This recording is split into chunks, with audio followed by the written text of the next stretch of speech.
Ġesu biss huwa r-raj it-tajjeb, għaliex hu biss kellu s-seta jagħti ħajtu u s-seta li jerġa' joħodha lura.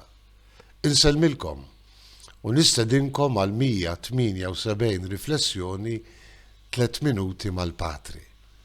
Ir-Rabaħat tal-Għid kull sena nisimgħu silta mill-kapitlu 10 skont San Ġwan fejn Ġesu jiddikjara li huwa ir-raj it-tajjeb. Figura sabiħa immens komuni ħafna fl-Iskrittura ta' Alla raj li jindokra il-poplu tiegħu.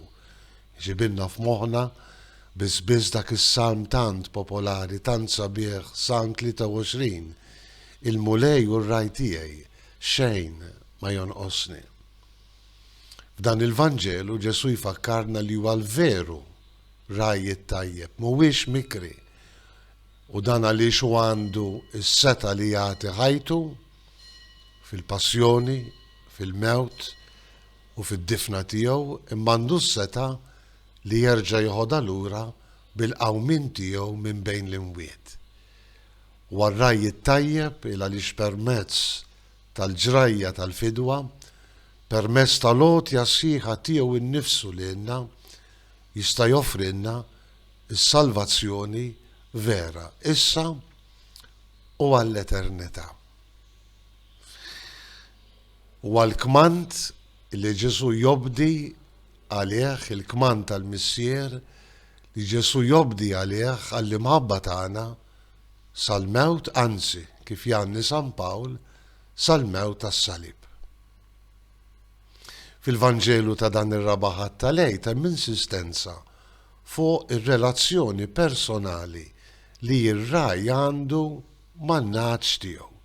Għalhekk Ġesu jgħid jiena r-raj it-tajjeb, jiena nara fin-naċ tiegħi u n-naċ tiegħi jarfu lili bħalma l-missier jaraf lili u jiena naraf lill-missier. Huma n-naċ tiegħi jisimgħu leħni.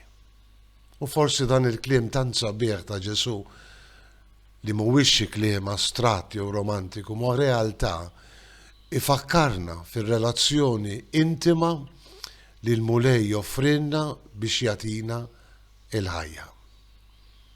U forsi mdawlin minn din il-kelma nistgħu nsaqsu lilna nfusna imma jien kemm nemmen li l-mulej tassew huwa r-raj it-tajjeb tiegħi li ta' ħajtu għalija. Kemm infittxu, kemm narfu fiċ-ċirkustanzi tal-ħajja ta' kuljum, kemm nisma' leħnu. Jalla l-mulej irxoxt ikun il-veru raj tagħna li anki llum jagħti ħajtu għalija u għalik. Insellmilkom u l-mulej jagħtikom is-sliem tiegħu.